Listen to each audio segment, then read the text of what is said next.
Ginny's Planet is right now conducting workshops for children aged 8 years to 12 years, and one of the themes that we have workshops on are research.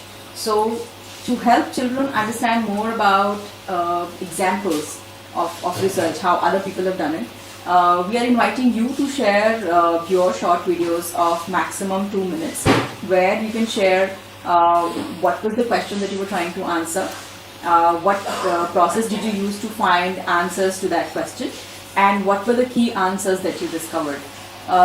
So remember, because the children who are participants in our workshops can be 8 years old or 12 years old, someone in between as well. So you have to keep the language as simple as possible. So no jargons, no technical words that cannot be explained within 2 minutes, and keep the pace slow so that the person can catch what you're trying to say and the meaning around it.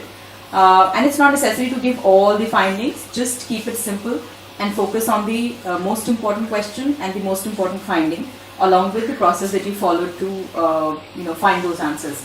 So for example, I'll give you one example of how I might introduce my research and talk about my research.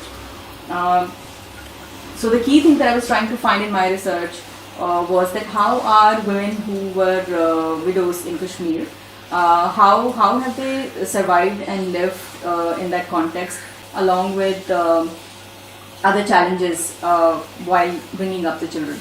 So I tried to find that the answers to my question by meeting 50 women who had lost their husband either because of death or because of disappearance, and I met them in 2 different locations, 2 different districts of Kashmir.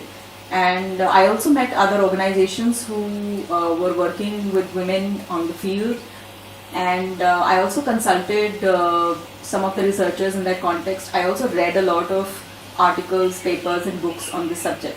And based on what I found from my conversations with people and what I read, some of the key learnings that I had were, that women